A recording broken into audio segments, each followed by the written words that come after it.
Hello friends, welcome back to my channel journey of an arts. তো বন্ধুরা, তোমরা সবাই কেমন আছো?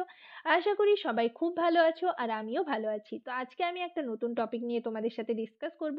তার আগে তোমাদেরকে বলবো যে যারা আমার চ্যানেলে নতুন এসছো, প্রথমবার আমার ভিডিও দেখছো, তাদের যদি ভিডিওটি ভালো লেগে থাকে অবশ্যই লাইক এবং শেয়ার করে দেবে।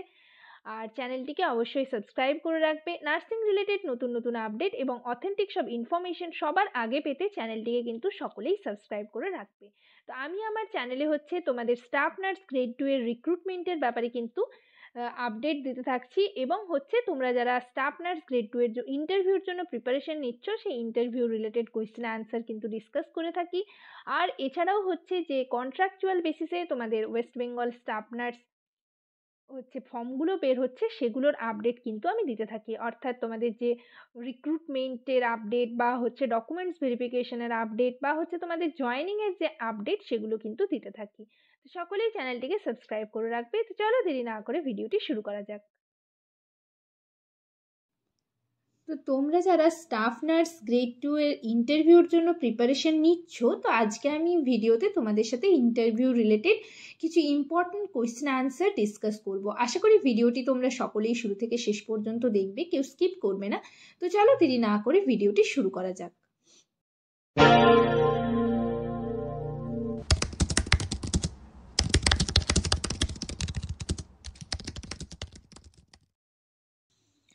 তো আমি যে কোয়েশ্চেন অ্যান্সারগুলো নিয়ে ডিসকাস করবো, দেখো প্রথমেই একটা কোয়েশ্চেন, তোমাদের যাদের লেবার ওয়ার্ডে ডিউটি থাকে বা ডিউটি না থাকলেও তোমরা যেহেতু থার্ড ইয়ারটা পুরোটাই লেবার রিলেটেড রয়েছে, তো তোমাদের কিন্তু ইন্টারভিউয়ার যারা থাকবেন তারা কিন্তু জিজ্ঞেস করতেই পারেন।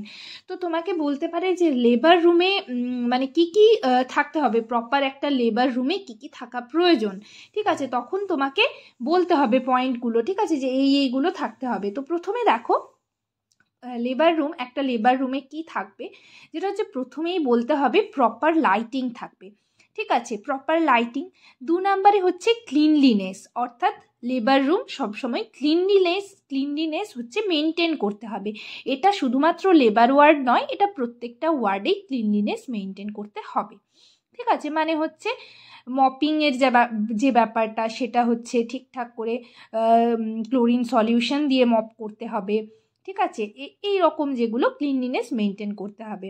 তারপর এন্টারটেবল ওয়াশেবল কার্টেন্স, অর্থাৎ যে লেবার টেবিলগুলো থাকবে, ঠিক আছে, সেই লেবার টেবিলে প্রত্যেকটা যদি 2টো লেবার টেবিল থাকে একটা লেবার রুমে, তাহলে 2টো লেবার টেবিলে যেন ওয়াশেবল কার্টেন থাকে, মানে মাদারের প্রাইভেসির জন্য যেন কার্টেন দেওয়া থাকে।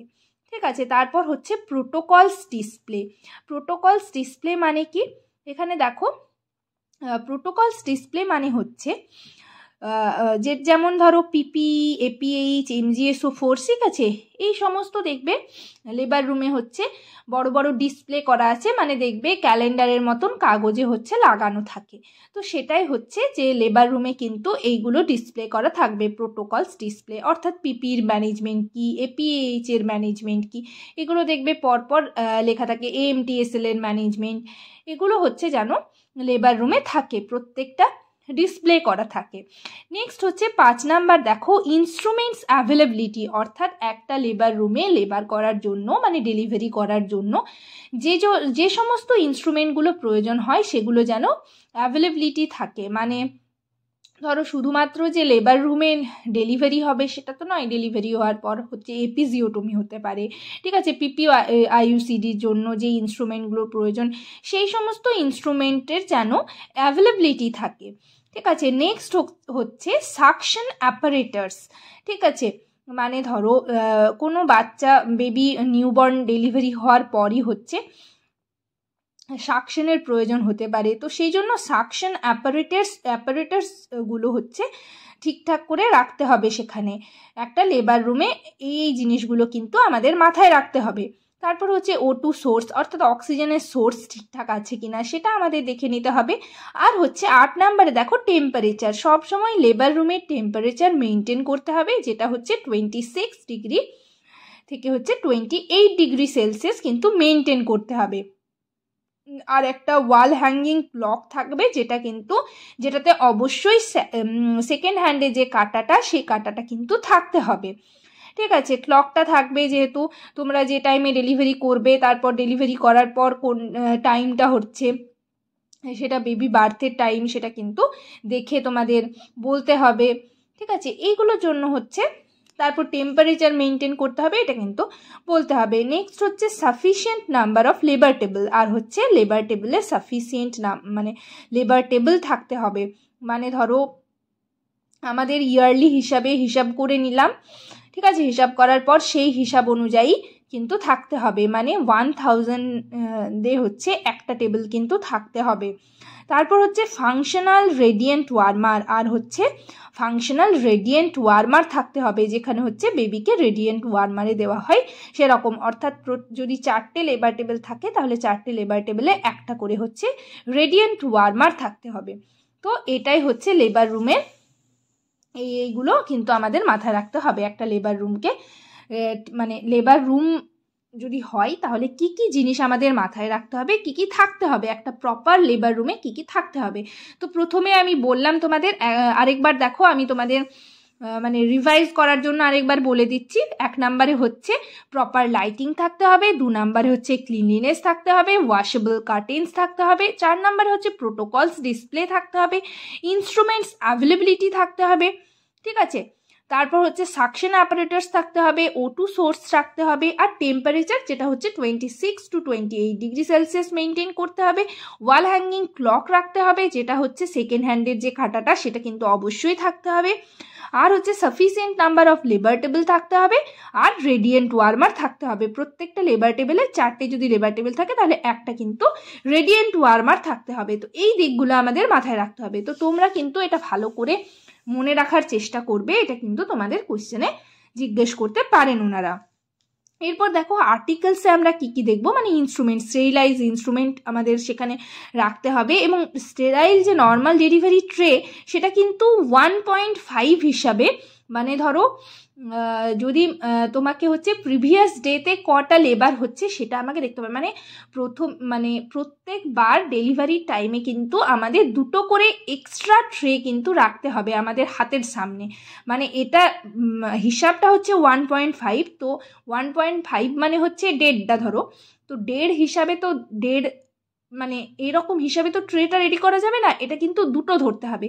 তো আমাদের কি করতে হবে, প্রথম আগের দিনের প্রিভিয়াস ডে এর কটা ডেলিভারি হয়েছে 3টে শিফটে, অর্থাৎ মর্নিং ইভিনিং নাইট শিফটে কটা ডেলিভারি হয়েছে সেটা দেখে আমাদের মাথায় রাখতে হবে যে তার থেকে 2টো এক্সট্রা কিন্তু আমাদের করে রাখতে হবে ট্রে। ঠিক আছে, মানে ধরো তুমি দেখলে প্রিভিয়াস ডেতে আমার ডেলিভারি হয়েছে 5টা, তাহলে আমাকে কিন্তু 5 প্লাস আরও 2টো এক্সট্রা করতে হবে, তাহলে টোটাল 7টা ডেলিভারি ট্রে কিন্তু আজকে আমাকে রেডি রাখতে হবে। ঠিক আছে, এই হিসাবে কিন্তু আমাদের চলতে হবে। তারপর ধরো এপিজিওটমি ট্রের ক্ষেত্রে কিন্তু ওটা যেমন 1.5 হিসাব, এটা কিন্তু 1 হিসাব, মানে হচ্ছে পার ডেলিভারি ইন্টু 1 মানে যদি আমার ধরো আমি বলেছিলাম প্রিভিয়াস ডেতে 5টা ডেলিভারি হয়েছে, তাহলে ইন্টু 1 মানে 5, তাহলে 5টা এপিজিওটমি ট্রে আমাকে রেডি রাখতে হবে। এটা কিন্তু বেশি একটা, যে ওটাতে যেমন 1.5 মানে 2টো এক্সট্রা রাখছিলাম, এটার ক্ষেত্রে কিন্তু সেটা নয়। আবার নেক্সট হচ্ছে বেবি রিসিভিং যে ট্রে সেটা কিন্তু ওটার মতোই হিসাব, অর্থাৎ 1.5 মানে যদি 5টা ডেলিভারি হয়ে থাকে তাহলে আমাকে 7টা বেবি রিসিভিং ট্রে কিন্তু রাখতে হবে। তাহলে মনে রাখবে যে নর্মাল ডেলিভারি ট্রের সাথে কিন্তু বেবি রিসিভিং ট্রেটা আমাদের মাথায় রাখতে হবে। নেক্সট আমাদের কি ট্রে থাকে, যেটা হচ্ছে এমভিএ ট্রে। নাম শুনেছো তোমরা সকলেই আশা করি। এমভিএ ট্রে মানে হচ্ছে ম্যানুয়াল ভ্যাকিউম অ্যাসপিরেশন। ঠিক আছে, ম্যানুয়াল ভ্যাকিউম অ্যাসপিরেশন ট্রে, এটাও কিন্তু আমাদের মানে যটা ডেলিভারি হবে সেই হিসাবে কিন্তু রাখতে হবে। তারপর আরেকটা থাকে পিপিআইসিডি ট্রে, তোমরা আশা করি জানো। তারপর আর কি থাকে, ক্র্যাশ কার্ড মানে যেটা ট্রে যেটাতে মেডিসিন থাকে, ইমার্জেন্সি মেডিসিন ট্রে, এগুলো কিন্তু আমাদের হাতের কাছে এক্সট্রা করে আমাদের কিন্তু রাখতে হবে। ঠিক আছে, এরপর দেখো রিসাসিটেশন ট্রেতে আমাদের কি কি থাকে, দেখো শোল্ডার রোল থাকে, প্রি-ওয়ার্ম টাওয়েল থাকে, ক্লক থাকে, আর হচ্ছে ব্যাগ অ্যান্ড মাস্ক থাকে। ঠিক আছে, তারপর ধরো তোমাদের জিজ্ঞেস করতে পারি হ্যান্ড ওয়াশিং। হ্যান্ড ওয়াশিং কিন্তু একটা খুব ইম্পর্ট্যান্ট একটা চ্যাপ্টার, ইম্পর্ট্যান্ট একটা লেসন, ঠিক আছে। তোমাদের কিন্তু জিজ্ঞেস করতে পারেন, ওনারা কিন্তু হ্যান্ড ওয়াশিংয়ের স্টেপস তোমাদের দেখাতে বলতে পারেন, তো তোমরা যাতে পারো সেরকম চেষ্টা করবে। আমি হচ্ছে তোমাদের নেক্সট দিন একটা ডেমো দেখিয়ে দেবো হ্যান্ড ওয়াশিংয়ের, আমি পুরো স্টেপস ওয়াইজ কিন্তু তোমাদের দেখিয়ে দেবো।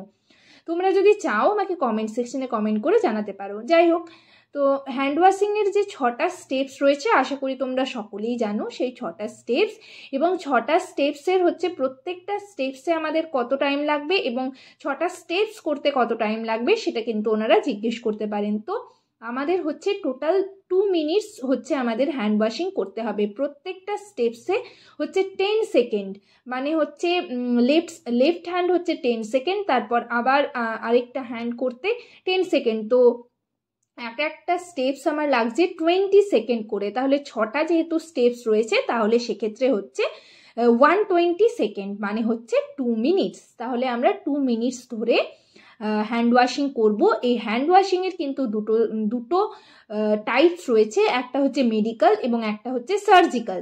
মেডিকেলে হচ্ছে আমাদের রিস্ট অবধি হ্যান্ড ওয়াশিংয়ের স্টেপস দেখাতে হবে, এবং সার্জিক্যালে হচ্ছে আমাদের এলবো পর্যন্ত কিন্তু আমাদের স্টেপসগুলো দেখাতে হবে, ঠিক আছে। আর যদি আমার হ্যান্ড সেরকম ডিকন্টামিনেটেড না হয় বা কোনো আমরা যদি মানে কি বলবো, মানে হচ্ছে আমরা যদি সেরকম স্টেরাইল কোনো প্রসিডিওর না করি তার আগে কিন্তু আমরা হ্যান্ড রাবও করতে পারি। তো হ্যান্ড রাব করার জন্য আমাদের মিনিমাম কত টাইম লাগবে সেটা একবার তোমাদের বলে দিচ্ছি। দেখো আমি তোমাদের বললাম যে হ্যান্ড ওয়াশিং করতে 2 মিনিটস টাইম লাগে, তো সেই রকম হ্যান্ড রাব করতে কিন্তু 30 সেকেন্ড টাইম লাগে, ঠিক আছে। এক্ষেত্রে মিনিমাম 5 স্টেপস করলেই যথেষ্ট। তো এই গেল হ্যান্ড ওয়াশিং।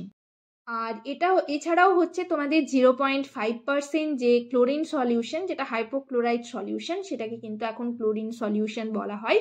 তো সেটা কিভাবে তৈরি করা হয়, হ্যাঁ, এটা তোমাদের জিজ্ঞেস করতে পারেন যে তোমরা কোনোদিন করেছো কিনা, তো সেটা কিন্তু তোমাদের জিজ্ঞেস করতে ওনারা পারেন।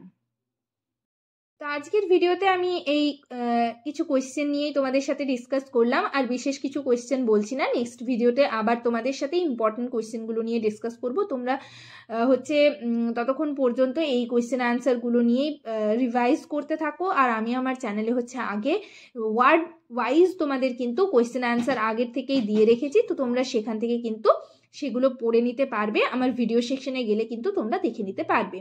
যারা যারা দেখোনি তারা হচ্ছে ভিডিও সেকশনে গেলে দেখে নেবে। যাই হোক, আর তোমাদের যদি কিছু কোয়েশ্চেন আনসারের প্রয়োজন হয় আমাকে অবশ্যই কমেন্ট সেকশনে কমেন্ট করে জানাতে পারো।